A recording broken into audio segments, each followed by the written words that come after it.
Olá pessoal, retornando ao nosso podcast hoje novamente com meu parceiro Dirceu aqui, gravando mais um episódio para o nosso podcast Tem um Negócio e Agora. Sejam todos bem-vindos. Dirceu, hoje vamos falar sobre o quê? Olha aí, ó, assunto tem bastante, né? E a ideia da gente é trazer sempre novidade, trazer conteúdo aí, porque a gente diz que a galera que está assistindo a gente está feliz aí, está prestigiando, a gente agradece bastante a todos os nossos seguidores aí do nosso Instagram e com relação também ao YouTube. É muito importante o feedback que eles têm dado para nós diretamente, dizendo, olha, pô, que legal o tema que vocês estão colocando, a gente precisa conhecer melhor o nosso negócio, não tem tempo para pensar sobre os temas que vocês estão discutindo e o pessoal aproveita bastante, né? É um conteúdo que está sempre aí ligado. Hoje a gente escolheu um tema que é a importância do planejamento estratégico na captação de recursos pelas empresas, empreendedores e startups, né? Então é um tema bastante interessante e a gente vai trabalhar em cima disso aí hoje, né? Vamos lá. Hoje vamos iniciar nosso trabalho aqui, nossos trabalhos com mais dois convidados. Eu gostaria de apresentar o Rodrigo Bonfante, né? Que é da empresa Aporte Empresarial. Ele é administrador, MBA em Gestão Estratégica de Negócios, especialista em dinâmica de grupos, sócio consultor e head de negócio da Aporte Empresarial, investidor de empresas de serviços e tecnologia, mais de 15 anos de atuação em consultoria em comércio e serviços e é especialista em gestão estratégica e comercial. É isso aí, André. Bem, e o meu convidado, né, um convidado muito inesperado, né, que é o meu sócio no escritório, que é o Rafael Danilo Correia, né, ele é graduado em Direito, ele tem pós-graduação em Advocacia Societária e Direito Tributário. Ele atua no escritório em específico com direito empresarial, com direito tributário, né? Esse segmento do escritório ele que atende. Além disso, né, também palestrante já em diversos congressos. E hoje a gente tem a felicidade de compartilhar um pouco. Eu acho que vai ser importante trazer a visão jurídica para a área empresarial, né? Porque muitas vezes esse planejamento estratégico ele passa também por uma análise jurídica, né? Então a importância de a gente ter, e o Rafael tem um conhecimento altamente qualificado, e eu tenho certeza que vai contribuir muito nesse debate de hoje. Que bom, muito legal. Para começar a nossa rodada aí de perguntas, vamos dizer assim, vamos lá.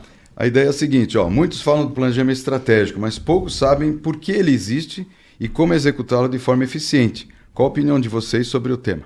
Fica à vontade aí, Rodrigo. Muito bem, gente. Então, prazer, né? Obrigado pelo convite.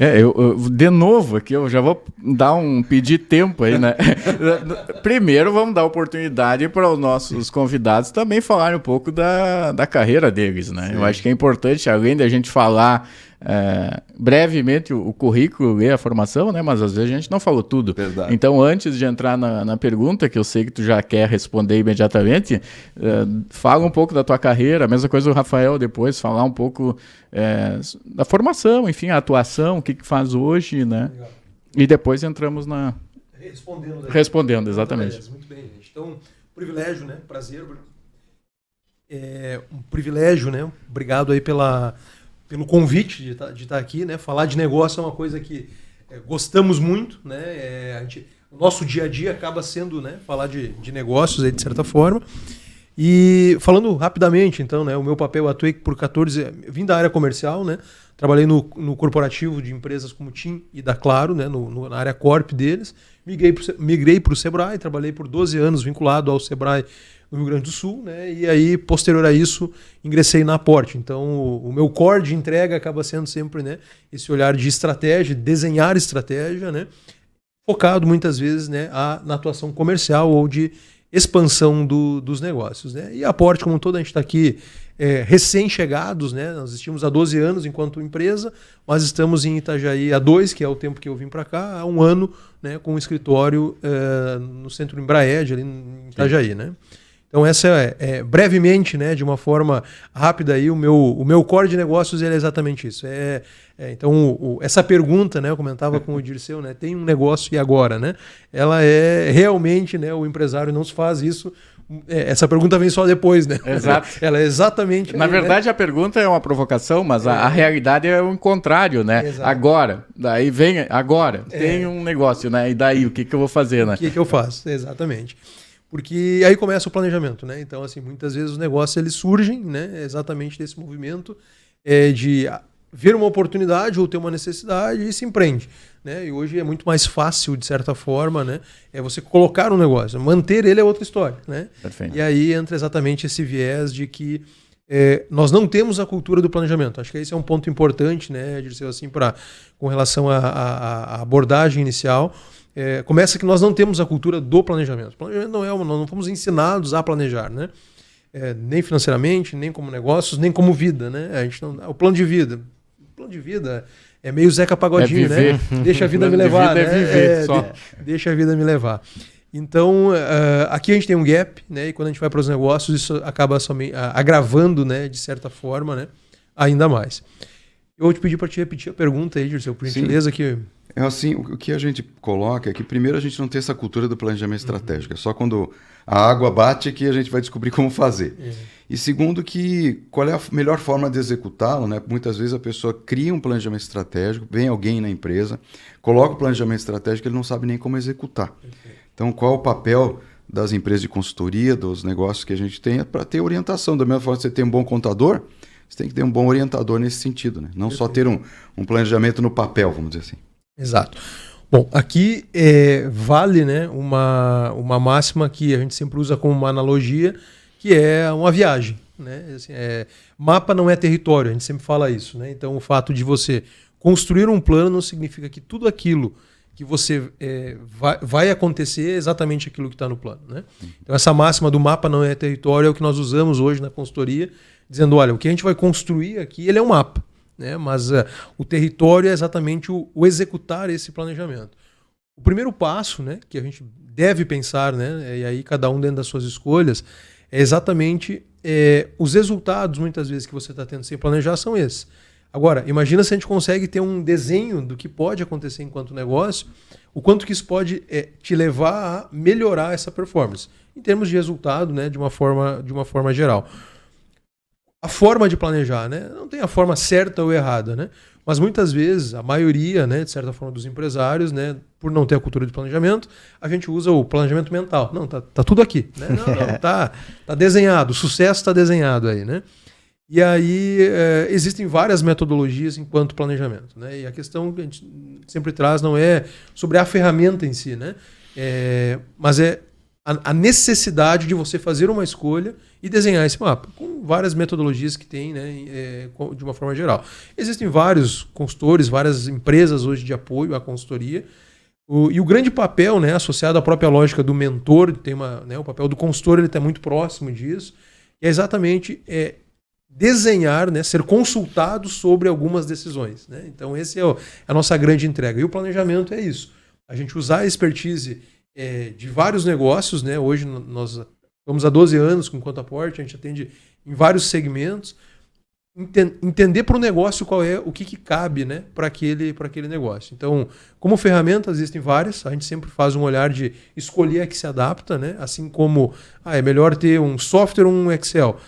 Tem que entender a maturidade do negócio. Às vezes um Excel ele vai fazer muito mais sentido do que necessariamente um software, né? Então a lógica não existe a melhor ferramenta, mas no que tange a planejamento, a gente precisa ter um mapa.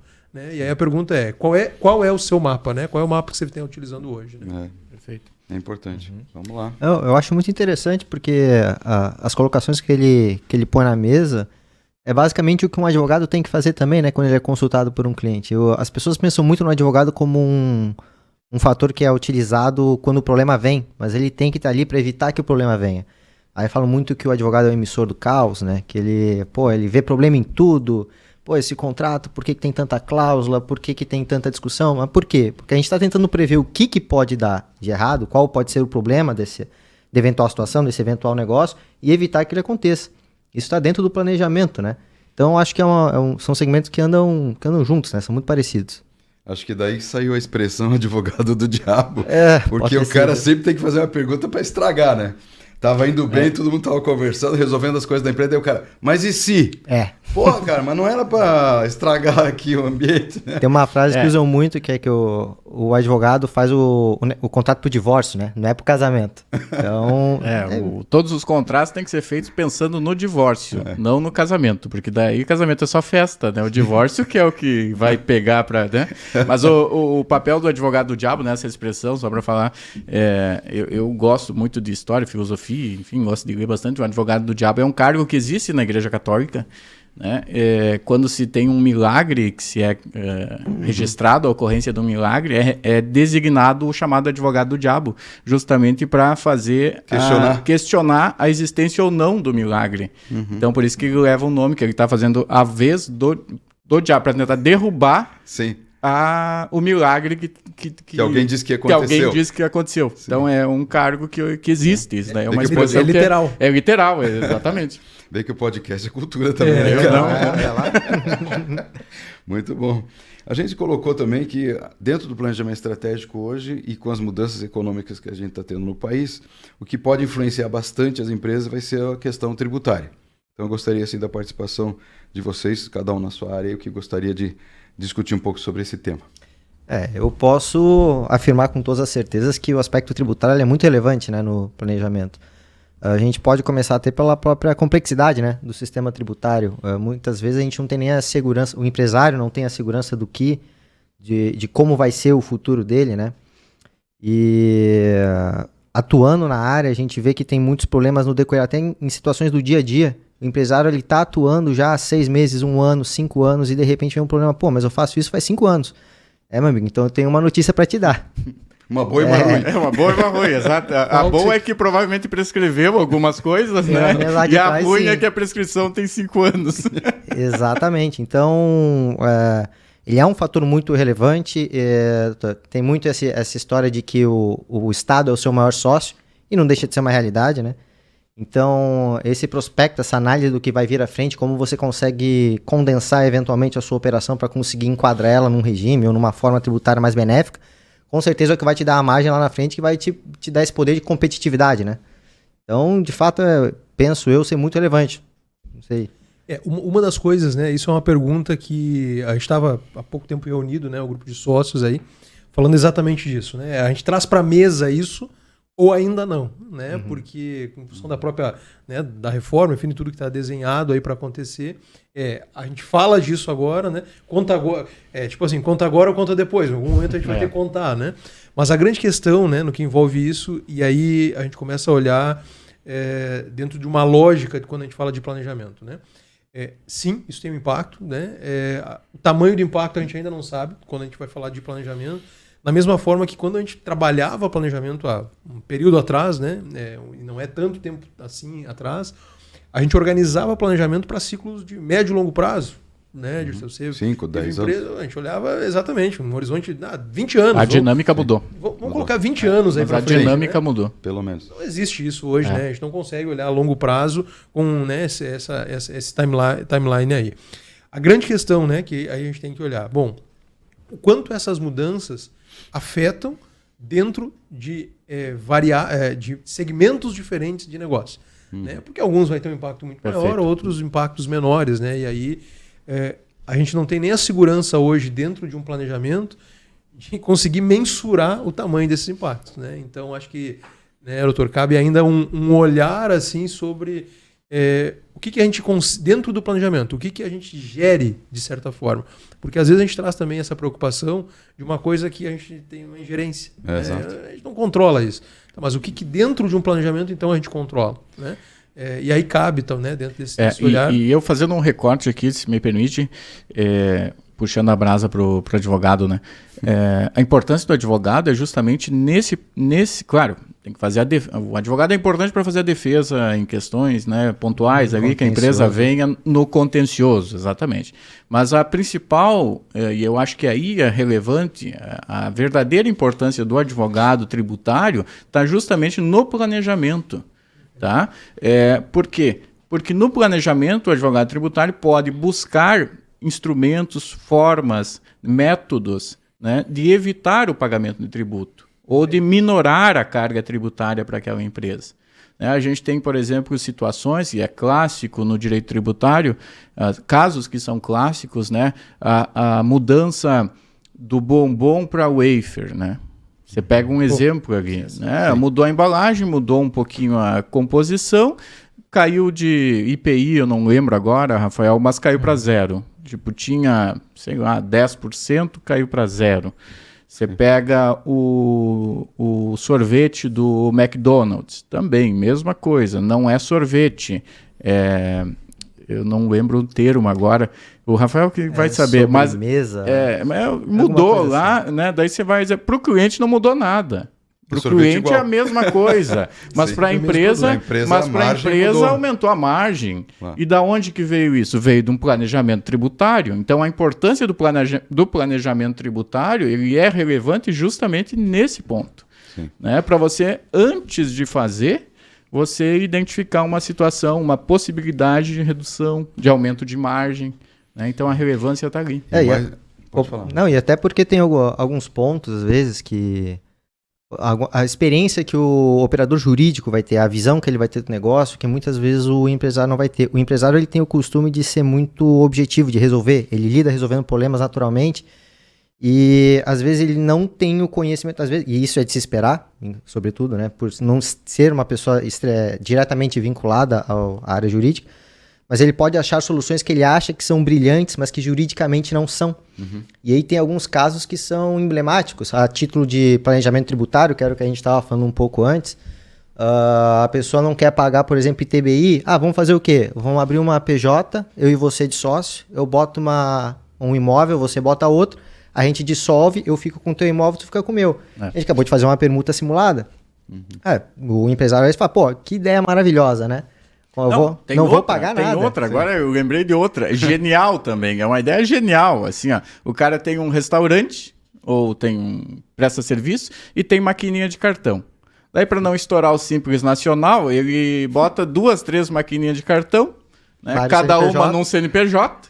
Né? Não, aqui eu tenho 2 empresas no Simples Nacional. Sim, ótimo. O que a Receita vai ver? Que legal. Então ele tem 2 CNPJs que prestam o mesmo serviço, no mesmo endereço, do mesmo sócio.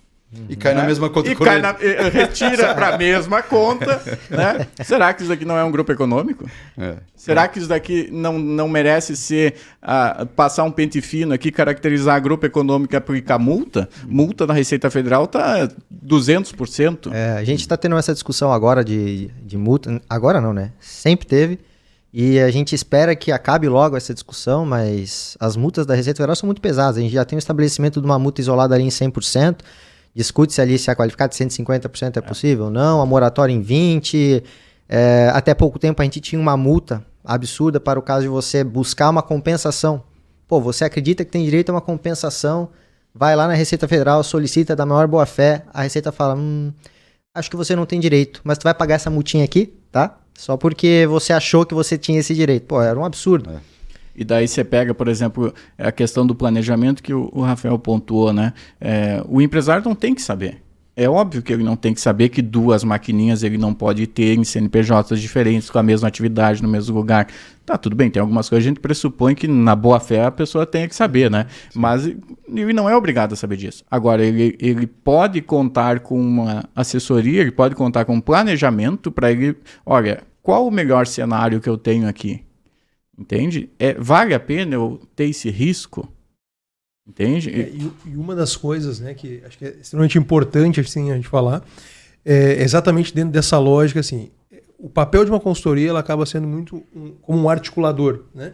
Porque muitas vezes o próprio empresário ele não olha, a gente tem isso, né, muito dentro das nossas entregas hoje, que quem é o teu contador, isso. Quem é o teu advogado, né? O teu escritório, enfim, que já tem. E a terceira é quem é a tua agência, né? Porque são os 3 grandes partners aí envolvidos dentro de um processo de planejamento.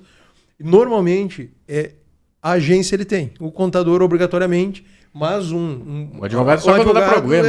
Mas eu não tenho problema, exatamente, né? E no ponto de vista de planejamento, a gente tem usado isso muitas vezes, né, para dentro, porque uma coisa é a gente criar enquanto mapa, né, objetivos, desenha, né? Nós utilizamos uma metodologia específica para trabalhar aqui, é o BSC, uma metodologia de planejamento. Mas quando a gente cria os objetivos ali dentro disso, tem momentos que até ali está tudo certo, né? Aí a gente vai para uma lógica de agora a gente vai criar os projetos, né, para fazer esses objetivos acontecerem.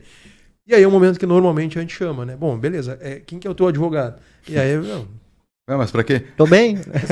tem algum problema? Não tem. E aí é justamente Exatamente. isso. É para não ter esse problema que a gente precisa conversar. Porque muitas vezes a própria contabilidade, né? E aí, assim, de forma alguma é um demérito, né? Mas entre tantas coisas para fazer, para o empresário, aquela muitas vezes é a única empresa dele. Aquilo é a vida dele, tá ali, né?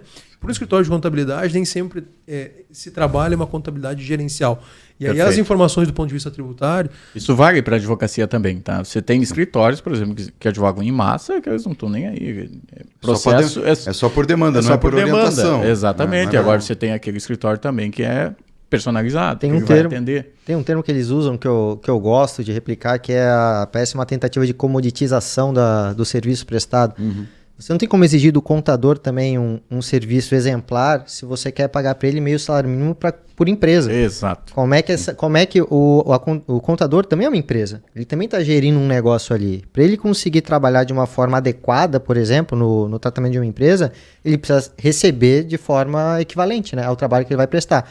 Se você estabelece uma limitação, vou te pagar meio salário mínimo porque é isso que o pessoal aqui paga.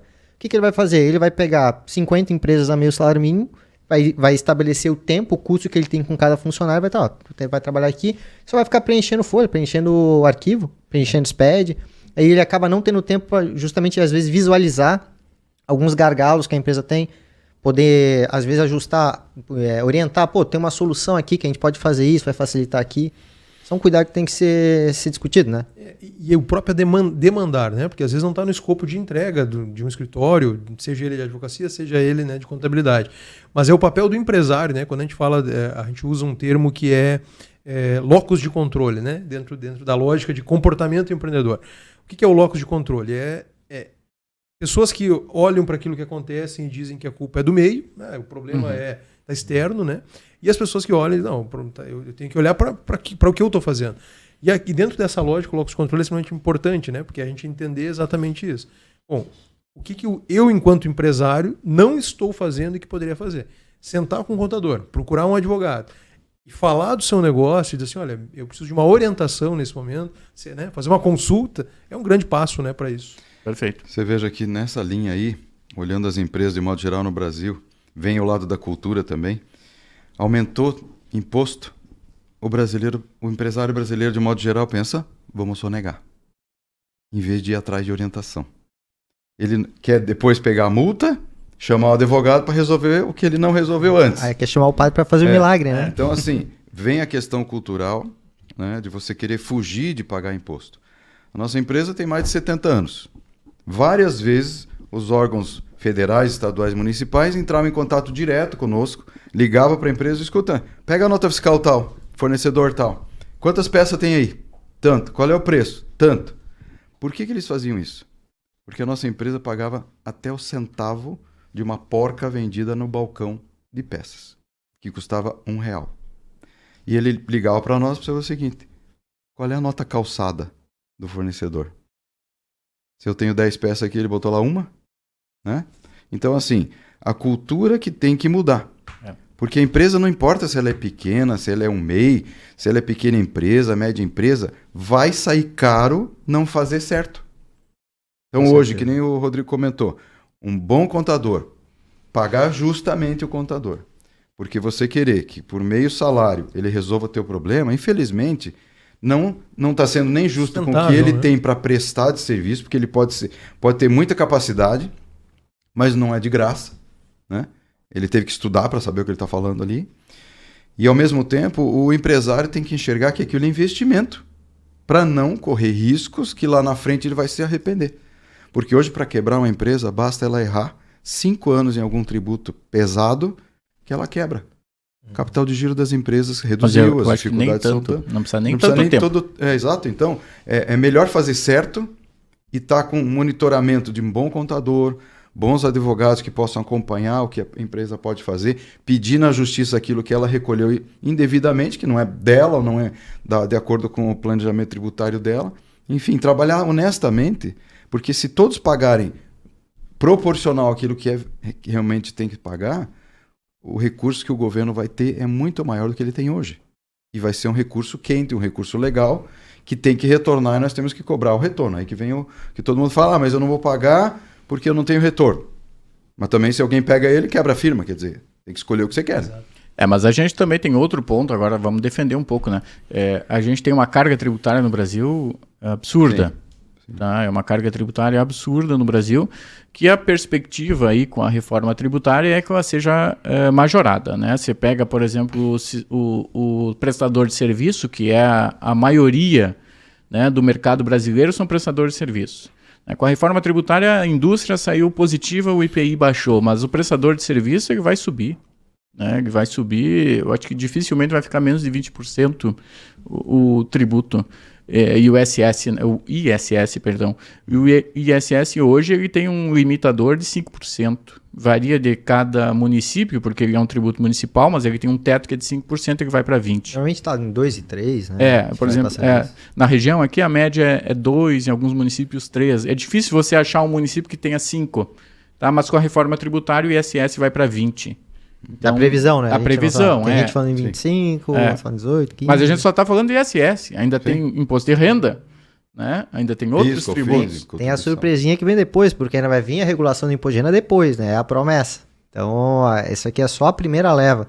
E eu não sei se vocês têm considerado essa proposta, vocês estão inteirados um pouquinho dessa proposta de reforma tributária, mas ela vai impactar muito, né? Inclusive no serviço da consultoria, né? Pô, é uma diferença muito abrupta, fala-se em simplificação, né, do sistema, só que como é que você vai simplificar um sistema se você, quando está votando ele, você não está trazendo as regras do jogo, né? Só estão trazendo as traves. Tem 50 menções à lei complementar só na reforma tributária. É complicado, e a gente não tem nem a previsão, por exemplo, de qual que vai ser o IBS, por exemplo. O IBS vai ser a junção do ISS, o ICMS e o IPI, né? Imposto de bens e serviços, né? IBS. A promessa seria simplificar. Isso vamos dar nome aos bois ali. O governo nunca falou que também ia baixar tributo. Só que ele prometia também que não pretendia majorar tributo. Então, essa era a promessa. Queria equalizar, até porque o sistema tributário hoje do Brasil, a gente fala que é regressivo.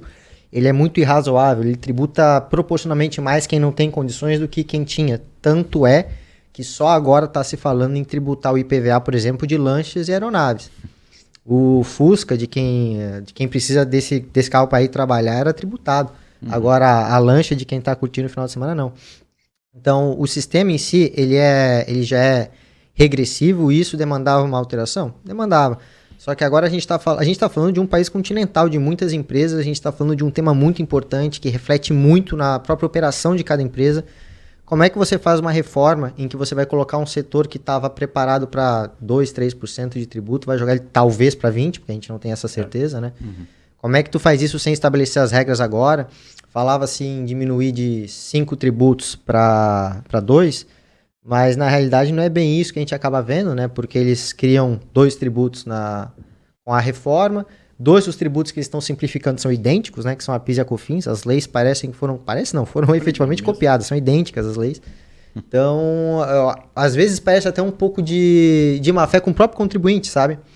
E você tem que ter a fé de que lá na frente a boa vontade do legislador vai se adaptar também à necessidade do empresário. Mas isso é um problema crônico no Brasil. A gente acha que algumas coisas deveriam ter sido feitas diferentes, tá? Eu vou dar um exemplo bem usual e eu até aplico ele bastante quando me questionavam na universidade. Os alunos perguntavam, né, o que eu achava. Eu disse, olha, o que acontece, né, eu sempre dizia assim, o que acontece quando você vai no mercado com fome? Compra mais. Comprar mais. Então, vai dar certo a reforma tributária do jeito que está? Não. Por quê? Porque primeiro o Brasil tinha que ter feito uma reforma administrativa. Porque o Estado brasileiro é um Estado com fome, entende? Então, não tem. Ele teria que ter feito primeiro uma reforma administrativa, solucionado as questões que são muito importantes dentro do Estado brasileiro, e depois ter feito a reforma administrativa. É como eu não vou no mercado com fome, eu vou almoçar, depois do meu almoço, eu vou no mercado. Daí você compra só o que está na listinha. Daí você vai comprar só o que você anotou. Exatamente. É um exemplo para ilustrar, mas é bem essa a nossa realidade. A gente deveria ter feito primeiro uma reforma administrativa para depois uma reforma tributária. O exemplo teria que vir deles, do governo. Exatamente. Outra importância que a gente está sentindo nesse tema de planejamento é quando as empresas pequena, média e grande vão captar recursos nos bancos, nas instituições financeiras. E a maioria delas, você chega para um pequeno empresário e diz: escuta, você tem teu balanço em dia, o DRE? O que é o DRE? Né? Teu contador não fez? Não, tem um documento lá, é aquele que tem aquelas coluninhas assim. Você chegou a dar uma olhada? Uma vez por ano a gente dá uma olhada quando for fazer a declaração de imposto de renda. Então, assim, na hora que ele vai pedir dinheiro no banco, ele não está estruturado, não está entendendo como está a empresa dele naquele momento, né? Qual a situação dela atual e onde ela pode ter benefícios com uma captação, com taxas boas, com prazo bom. Então, entender que o empresário precisa pensar também em estar estruturado. E aí vem agora o lugar do contador, vem a questão da orientação, né? Vem a questão de esclarecer para o empresário, o empreendedor, porque nem todo mundo faz administração para ter uma empresa. Na realidade, o pré-requisito para ter empresa deveria ser fazer a faculdade de administração primeiro, depois direito, né? Por quê? Ele teria uma visão diferente. Quem fez, passou por essas disciplinas e acaba tendo um pouco mais de conhecimento. Mas muitos não conseguem um recurso, às vezes, no banco porque não tem organização nem estrutura. Eu queria que vocês comentassem um pouquinho sobre esse aspecto. Aqui a gente começa, né, exatamente nesse olhar assim do como estar organizado para esse movimento, né? O ir ao banco, né, ele exige não só a ida, né? Ele exige exatamente. Hoje a ida até é dispensável, não precisa nem ir muito, né? Exatamente, né? Mas o olhar é isso, né? Quando a gente fala de planejamento estratégico, né, vou voltar para a origem ali. Sim. Muitas vezes se a gente pegar a maioria das empresas, principalmente pequenas empresas, algumas médias, né? Isso ainda surpreende de certa forma, mas não existe o documento planejamento, né? Então a gente joga o jogo muitas vezes com informações aleatórias. E a gente sempre traz o planejamento, ele é um guarda-chuva. Tudo aquilo que você for fazer, ele tem que estar plugado ali, né? Se eu tiro esse guarda-chuva fora, eu tenho peças soltas ali dentro, né? Então o que acaba acontecendo, né? Muitas vezes precisamos fazer uma reforma, precisamos melhorar a infraestrutura, a máquina, seja o que for, ou até capital de giro, que muitas vezes é o que se busca inicialmente ali, né? Primeiro, existem formas diferentes de acessar recursos, né? Então a gente tem tanto os bancos comerciais nas suas operações comerciais, quanto os bancos de fomento, quanto, né, inclusive linhas hoje, principalmente voltadas à área de inovação, que envolve desenvolvimento de novos produtos, melhoria de processo e tal, que a gente consegue buscar um recurso, vou dizer assim, fundo perdido, como se diz, né? Então existem hoje vários editais de FINEP, por exemplo, abertos, que permitiriam, né, que se buscasse um recurso para desenvolvimento de algumas empresas. O ponto 1, não existe um plano, então se não existe um plano, por exemplo, quando a gente vai trabalhar um planejamento estratégico, organizar para que a empresa tenha um balanço, porque não é comum ter um balanço, é um dos passos. E né? quando tem, vem aquela pergunta, o contábil ou o gerencial? Né? Exato, né? Então, muitas vezes a limitação da captação de recursos não é o próprio recurso, né? Porque a gente diz, mas não tem dinheiro, o banco não libera. Não, o dinheiro tem. Óbvio, a gente está num cenário hoje que não é o melhor cenário. A gente já viveu um cenário maravilhoso para captar dinheiro, né? Não é o melhor cenário. Mas sempre o dinheiro do banco é melhor que o seu dinheiro. A gente sempre ele vai custar menos, né? Porque você ter a capacidade de girar. Aí existem, né, duas questões. Uma primeira é que, quando a gente fala em bancos de fomento, BNDES, PRDE, né, linhas nesse sentido que a gente tem uma carência maior, uma capacidade de captação maior, o primeiro requisito é esse. A empresa tem um balanço? Não tem. Normalmente não tem. Né? Então a gente já faz um corte. Cara, então não tem como a gente ir a mercado, né, buscar em bancos de fomento isso. A gente vai ter que ir para bancos comerciais.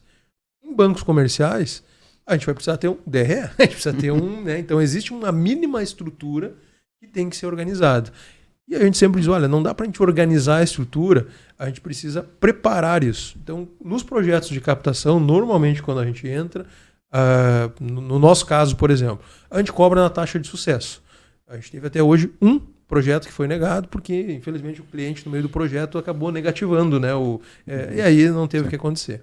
Mas dentro hoje da Porte a gente tem um dos consultores que foi superintendente do BRDE no Rio Grande do Sul por mais de 20 anos, Não existe privilégio nenhum nosso, né, esse fato, mas a gente sabe como organizar um projeto para chegar. Então, a cobrança da taxa de sucesso, quando a gente pega um projeto para executar, a gente sabe que esse projeto tem condições de ir à frente.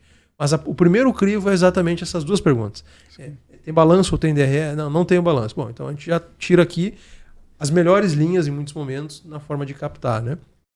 E mesmo nos bancos comerciais, também, né, se tem um olhar de que informação que tem ali. E aí aquilo que você comentava antes, né, Dirceu, não adianta eu ter formas paralelas de controle. O que vale é um documento oficial, né? Então, embora saibamos disso, né, a tributação alta, os vários impeditivos, mas essa economia que muitas vezes se faz, ela acaba te prejudicando num movimento de expansão. Perfeito. Ponto. Por exemplo, nós vendíamos o tratorzinho aqui, né? Vendia o trator. O agricultor, dentro do plano safra, tem o pequeno produtor, agricultor familiar, produtor médio, produtor grande. Aí a taxa de juros altera, né? Muito bem. Durante o ano, o produtor inteiro, do ano todo, ele coloca lá que ele é agricultura familiar.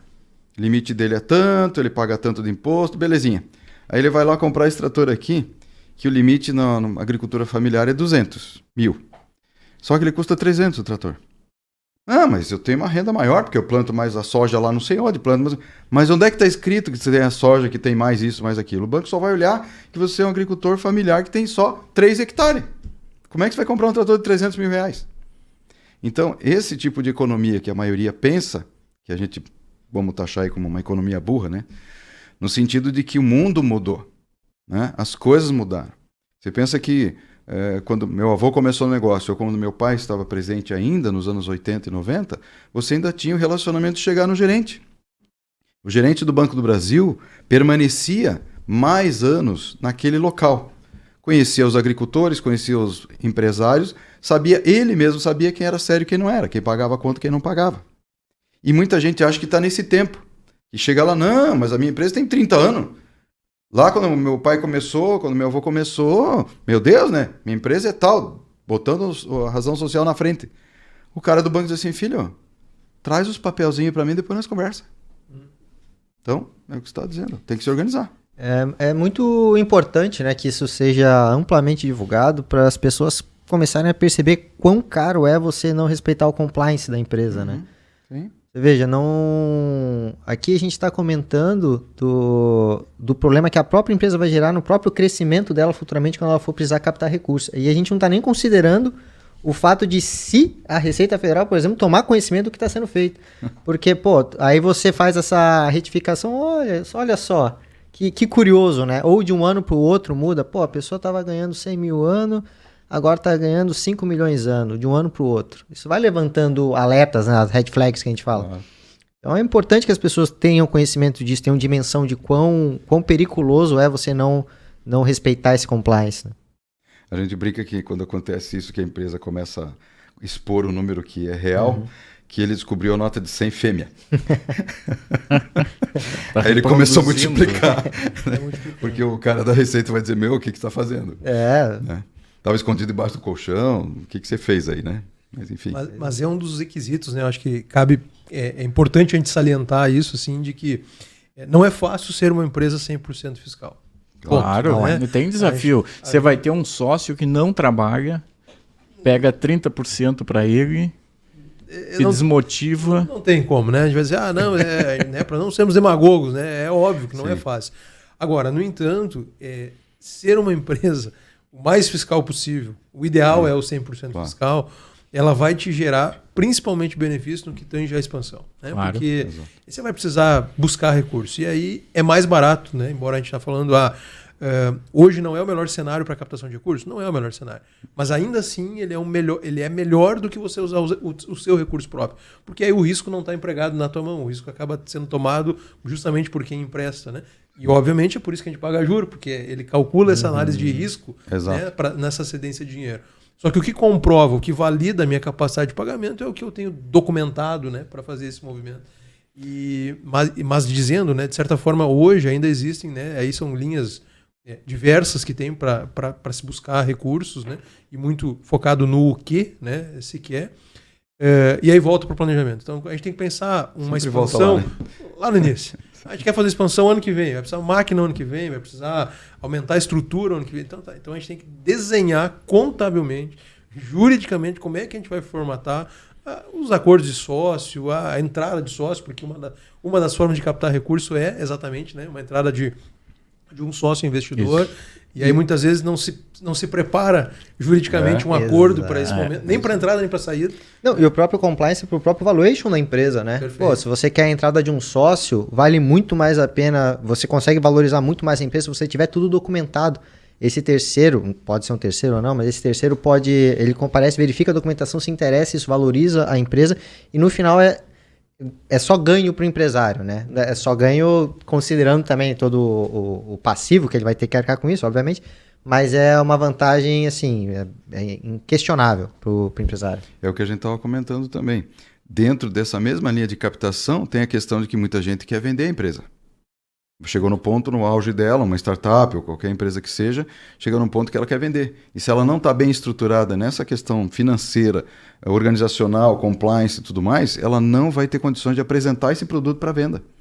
E aí vem o outro lado da moeda, quando você quer vender, como chegar nisso, né? Que é uma área que vocês atuam também, né? Você trouxe o valuation, né, como uma das formas. Isso é uma coisa que normalmente, a gente sempre diz, quanto que vale uma empresa? Vale o quanto paga. Exatamente. Não é quanto eu digo que vale, vale o quanto paga. Se alguém não pagar, cara, ela não vale porque você não conseguiu vender ela, né? Então o valuation tem esse papel, né? E óbvio, né? Não vamos entrar no detalhe técnico, mas existem existem métodos, né? Metodologias diferentes, né, para você fazer isso. Mas ela não é uma ciência exata, né? Porque a gente não consegue mensurar. Tem toda a informação financeira, ela vai te dar um respaldo exatamente sobre a estruturação financeira. Agora tem intangíveis, né, dentro dessa lógica aí. Só que esse é o principal requisito. Quando eu vou vender uma empresa, é dizer quanto que ela vale. E aí existe um documento, né, o valuation em si, que é o que traz essa premissa. E esse valuation ele tem que ser defendido sempre, né? A gente, assim, o papel da consultoria que executa isso é defender esse valuation. E aí, eu posso defender informações que não estão formalizadas? Eu posso. Mas é um outro esforço, questionável, inclusive, sobre veja isso. Bem, você chegando nesse ponto que você está falando, imagina se ele não estava estruturado 5 anos antes, o EBITDA dela não está claro, né? Mas tem mais isso, mais aquilo, mas onde é que está? Não está escrito aqui. Como é que ele vai vender um produto, que é o que você acabou de dizer? Ele vale mais por causa disso, daquilo. Mas quem está comprando não quer saber disso, ele quer olhar aqui, ó. Inclusive, né, Dirceu, a gente pega assim, o método que nós utilizamos, que é o fluxo de caixa descontado, que, né, é um dos mais padrões, de certa forma. Famosos, né? Famosos aí, então. Qual que é a premissa dele? É a capacidade de geração de caixa de um negócio. Como é que eu comprovo capacidade de geração de caixa? Baseado no passado, no histórico. É uma projeção, né? E a projeção é justamente analisando para trás, projetando. Exatamente, né? Então, a importância, né?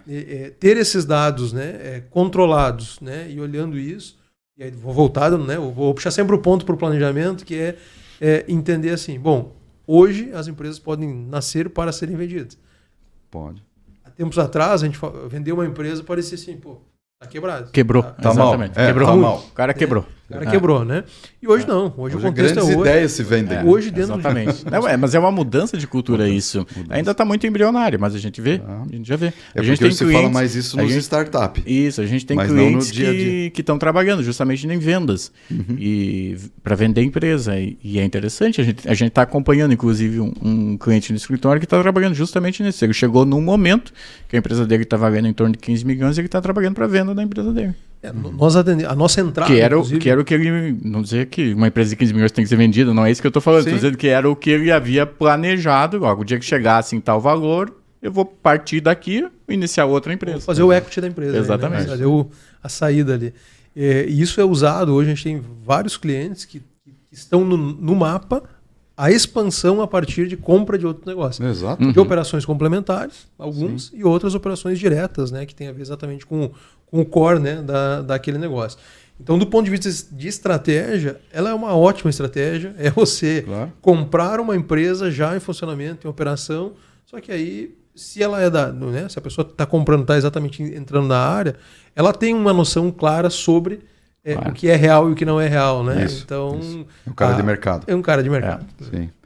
E é um bom negócio. Tem muitas empresas que trabalham em cima de empresas que querem vender, mas que realmente estão naquela situação mais difícil, né? Tem muita gente que compra a empresa, arredonda ela, revende. Como você comprar uma casa, reformar e vender. É a mesma coisa na empresa.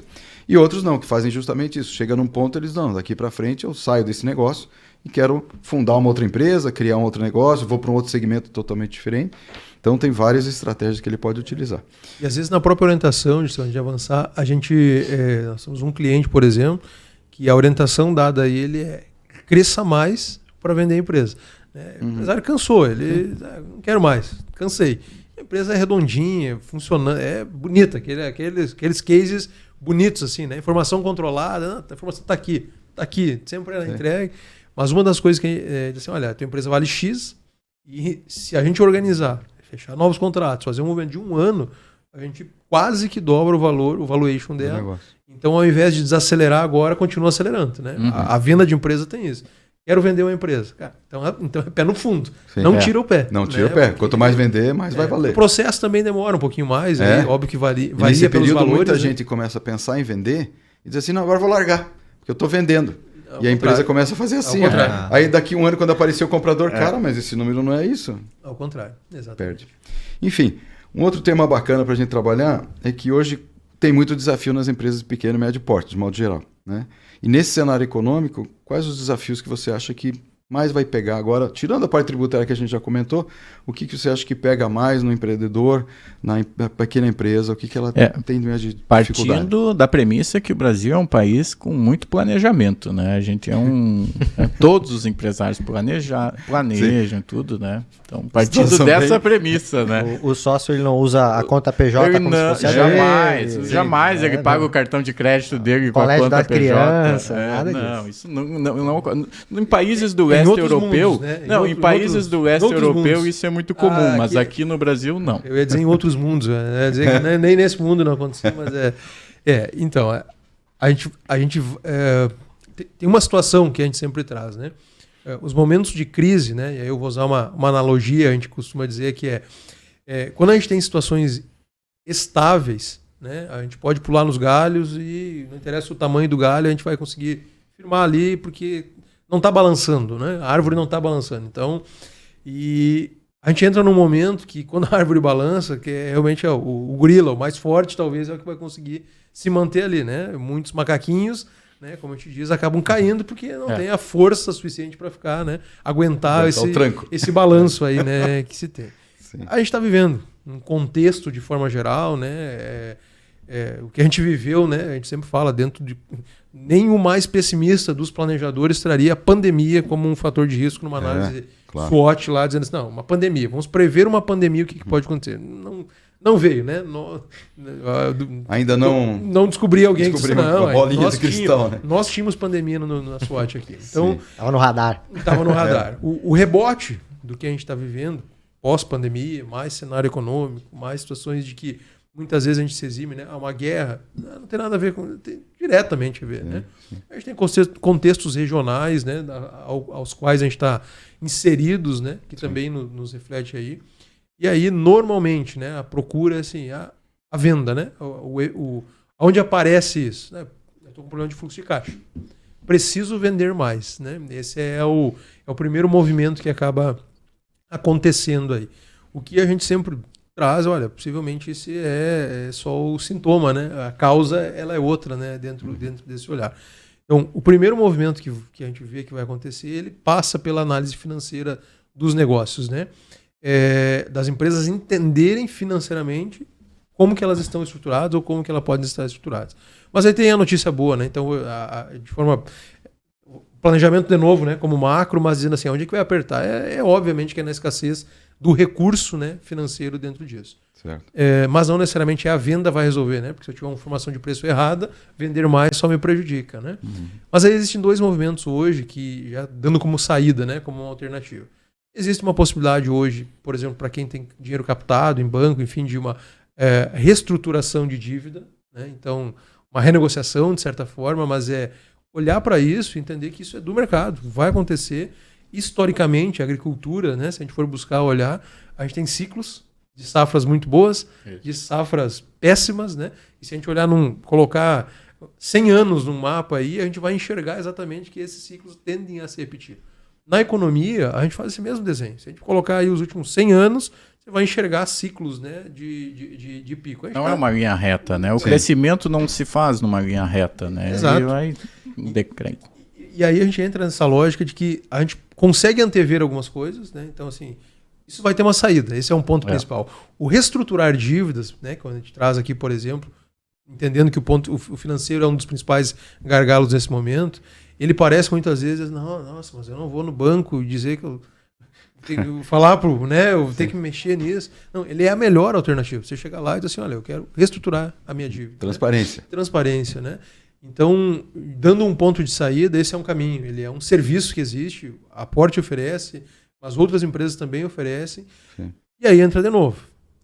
Existe um ponto de vista de análise, né? E aí na dobradinha que a gente está aqui, que é a análise financeira, mas existe, obviamente, uma lógica de um caráter jurídico que deve acompanhar isso junto, para que você vá no banco, tenha respaldo, né? Tenha essa formatação aí estruturada. Mas o principal impacto hoje ele é financeiro, causado, né? A causa disso, cenários externos, situações externas, mas também tem um contexto dentro da empresa que é a não gestão, né? A gente vai dizer assim. E aí a gente não está falando da pequena ou da grande, a gente está falando da cabeça do dono, né? Assim, Isso.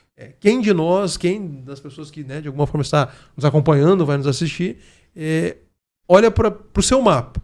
Qual é o seu mapa e qual é o critério que você estabeleceu pensando numa análise financeira? Quais são as ações para mitigar riscos do ponto de vista financeiro?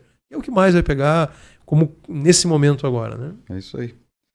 Pois é, André, acho que o nosso Não, papo eu acho que já caminhando pro fim aqui, eu ia fazer uma provocação final aqui. Vai lá.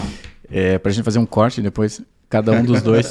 O segredo do sucesso aí, né? Vamos em 10 segundos falar na opinião de vocês aí, né? Cada um puxando para o seu trabalho, enfim, para a sua área, mas para o empresário hoje, um recado, assim, qual o segredo mesmo, assim, tipo aqueles livros de autoajuda, sabe? 12 segredos para, 12 né? Segredos. Vamos para sei lá, eu quero a bala de prata exatamente. A bala de prata da estratégia, né? Bom, eu vou usar um acrônimo aqui de 2 palavras que é trazer assim, o planejação. Tá? Acho que esse é o movimento. A gente não tem tempo mais de ficar só planejando e sentando e pensando e desenhando. E também não faz mais sentido só agir, né? Sem nenhum plano, né? Então eu vou trazer nessa formação de palavra aqui, a planejação é o movimento, entende? Você vai ter que planejar coisas, criar ganhos rápidos, né? Para você ganhar oxigênio, né? Claro. Porque eu preciso ter oxigênio para continuar correndo, mas é agir. Então não adianta, o melhor dos planos não salva nenhuma empresa, né? Tem muitos ótimos planos na segunda gaveta, tem ótimos negócios em potencial no cemitério. Então, o de planejação... boas intenções, o inferno está cheio. Então, assim, a palavra planejação, qual é o segredo? Planejação. O que é planejação? Essa palavra inventada. É planejar e agir. É muito rápido, é fazer esses movimentos muito rápido. É a velocidade do mercado, né, Rodrigo? A gente sempre costuma dizer, a verdade está lá fora. Não está dentro de uma mesa, num planejamento estratégico. A verdade está lá fora. É o mercado que diz o que vai e o que não vai funcionar, né? Só que eu tenho que ter essa tração rápida aí, né? De aprender e desaprender para fazer as coisas girar. E um ambiente de caos, né? Estou me estendendo um pouquinho, né? A planejação é a bala de prata aí, tá? Sim. Mas num cenário geral, a gente teve um grupo de empresários, né? Inclusive um dos empresários sócio de uma empresa que nós atendemos, eles tiveram uma missão em Israel agora, poucos dias atrás aí. E ela nos mandou uma foto de lá, assim, num cenário muito intrigante, né? Porque a gente olha, assim, muitas vezes, mas uma situação de caos, uma situação ruim, então a gente começa a olhar o copo vazio e aquilo vai murchando, né? Israel entrega para o mundo hoje, a cada ano, 70 unicórnios. As empresas de tecnologia. As empresas de tecnologia. É o maior. É o maior. Aí, a gente está falando de empresas de bilhão, então, né? Unicórnios de empresas de bilhão. São 70, não é que nascem e faturam 1 bilhão num ano, mas todo ano está entregando isso para o mercado. E a gente está falando de um país que tem, né? E aí a foto essa é uma foto intrigante. Eles estavam passando, né, de um lado, assim, todo um contexto da tecnologia de Israel, a poucos metros a faixa de Gaza. Né? Então, quer dizer, O cenário de caos, muitas vezes, a gente consegue criar em cenários de caos. É possível, E né? tá ali do lado, né? O recado e é outro esse, detalhe, o Israel é um país que tem hoje, deve estar com 60 anos. Um país que hoje tem 60 anos. Deve estar por aí. Porque foi algo ali no final da Segunda Guerra. Ele foi um país que foi criado, né? Porque, teoricamente, o professor de Direito Administrativo agora incorporou aqui. Para você criar um Estado, você precisa população, território, língua, né? Tem alguns requisitos para você criar um Estado. Né? Esses se chama a forma de criação originária de Estado. E daí você tem formas derivadas de criação de Estado. Uma forma derivada de criação de Estado é quando outros estados criam um estado, e assim foi o Estado de Israel. Ele foi um estado criado através da ONU, não teve uma população, só foi dizer, ó, essa área aqui, a partir de agora, é desse povo aqui, tá? Pós-Segunda Guerra. Então, esse momento, o mundo criou o Estado de Israel. E colocou uma população lá dentro, escolheu um governante, e disse, a partir de agora, sigam a vida de vocês. E hoje Israel é um país que lidera tecnologia. E claro, tem seus problemas? Tem problemas, com certeza, como qualquer outro país também encara. Mas que essa lógica, né, de que o caos, assim, a gente não vai ter... O cenário de negócios, ele não vai ser um cenário que a gente vai navegar, né? Não, a gente vai ter... A gente consegue construir em momentos de caos, né? Eu acho que essa é a grande questão. Agora, nesse momento de caos, eu não tenho tempo para ficar planejando, simplesmente. E eu só agir, eu posso tomar caminhos errados, né? Sim. Então a planejação ele é esse movimento. Né? E se você ficar esperando o momento perfeito, ele nunca vai acontecer. Não vai. Entende? Então tem que partir para ação. Eu sou dessa linha também. Rafael. Vocês querem a bala de prata agora, do negócio. Exatamente. Olha, me contrata, ele vai dizer. Aqui o meu cartão, né? Aqui o meu cartão. Eu acho que vai na mesma linha. Eu concordo que a pressão é o que gera o diamante, né? Só que o que eu acho que o empresário tem que ter principalmente é paciência, consistência e profissionalismo. Eu acho que esses 3 pontos são muito importantes. A consistência porque só em casos excepcionais você vai ter um negócio que de um mês para o outro, de um ano para o outro, vire algo gigante ou algo muito lucrativo. A paciência justamente para esperar, né? Ter esse engate e o planejamento entra muito nisso, né? Você não achar que, eu tenho aqui 10 mil reais, eu vou botar os 10 mil reais no negócio e mês que vem ele já me gerou 15. Não é assim. Você sabe que não é assim, você às vezes não tem nem experiência na área que você tá se aventurando. E profissionalismo na medida em que você tem que entender o que você tá fazendo, né? O que os seus pares fazem, como é que os seus concorrentes lidam. Por que o seu concorrente está daquele tamanho? Como ele agiu quando ele era pequeno? Como ele age hoje? Né? Saber diferenciar a empresa da sua vida pessoal. Saber que a empresa, embora seja fictícia, ela é como se fosse uma pessoa também. Né? Por isso que a gente chama ela de pessoa jurídica. Ela tem personalidade. Os bens dela são dela, os teus são seus. Então, isso fica dentro da questão do profissionalismo. E se você conseguir manter esse profissionalismo, uma consistência na busca e na melhora da prestação de serviço, né? Apurar a sua prestação de serviço e ter a paciência para que esse retorno venha, eu acho que você consegue ele passar pelas intempéries do tempo e chegar no resultado que você almeja. Muito legal. Baseado nisso aí, né, André? Eu acho que o livro que eu estou indicando hoje, que é um negócio bacana que a gente faz aqui no podcast, é que todo nosso encontro aqui, todo podcast, a gente gosta de indicar um livro. Por coincidência, os dois aqui são professores, acaba tendo uma biblioteca em casa, né? E hoje a gente está indicando um livro que fala O Futuro dos Negócios, que nós estamos conversando hoje o tempo todo aqui. É de Carl McDonough, que é da Universidade do Texas, e do Lawrence Gitman, que é da Universidade de San Diego, na Califórnia. A ideia nossa é indicar um livro que tenha bom conteúdo dentro daquele contexto que a gente trabalhou hoje. E o nosso objetivo agora, a gente vai inclusive colocar no nosso post, a minha ideia, uma coisa nova, André. Okay. Além de trazer o livro e tal, mas a gente vai também bater uma foto desse livro e tal, para que as pessoas entendam qual é a capa do livro. A gente vai colocar no post exatamente o nome, autor e editora, para que as pessoas que quiserem comprar, adquirir digitalmente ou adquirir o livro possam comprar, porque serviu para nós. Foi importante para nós, na nossa profissão, e acho que pode servir para mais gente, né? Então a ideia também é divulgar no nosso sem patrocínio, Instagram. Né? É isso aí. É isso aí. Vamos divulgar gratuitamente. Divulgar gratuitamente, é isso aí. Conteúdo forte, firme, que nem do gaúcho, né? mas coisas que têm realmente interesse aí no mercado, né? Isso aí, André. Perfeito. Então, passar a palavrinha, meio minuto para cada um, agradecimento. Onde encontram vocês? Rede social? Muito bem, então vamos lá então.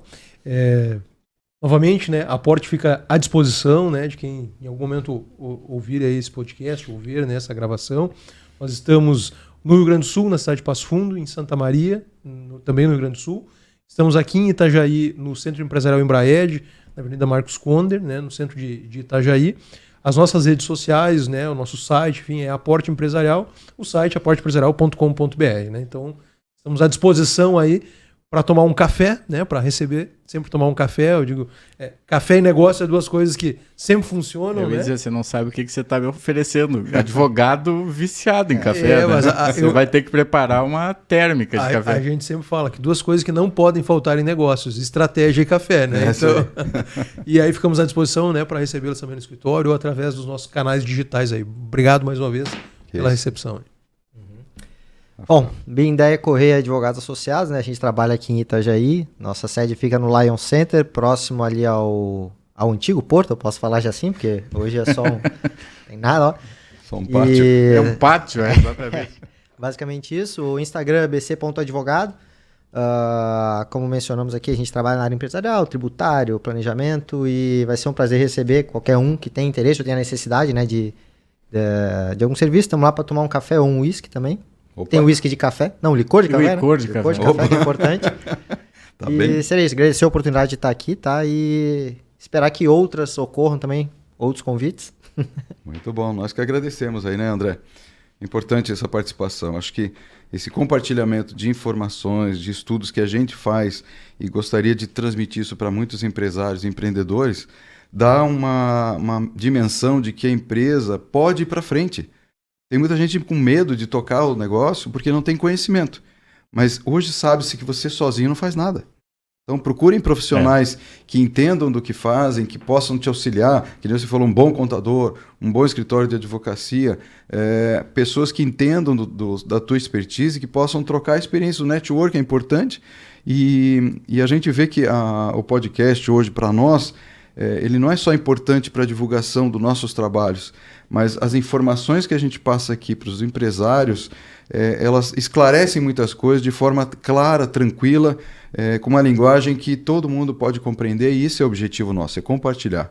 Então, muito obrigado pela participação de vocês e agradecemos, né, mais uma vez o nosso... Perfeito, nos acompanhe em nossas redes, né, os Mentores do Negócio, nosso podcast, a gente está gravando, está numa média de 2 podcasts por mês, né? Essa é a nossa média, a gente pretende em breve já aumentar, acho que mês que vem já vai começar um por semana, e está sendo muito proveitoso, né? Então acompanhe, acredito que tem um conteúdo bacana, está sendo divulgado, e espero encontrá-los todos novamente, né? Nas nossas redes sociais, compartilhem, curtam e comentem, né, o nosso podcast. Até o próximo episódio. Tem um negócio, e agora? Valeu, gente. Valeu, Muito bom, valeu. gente. Valeu.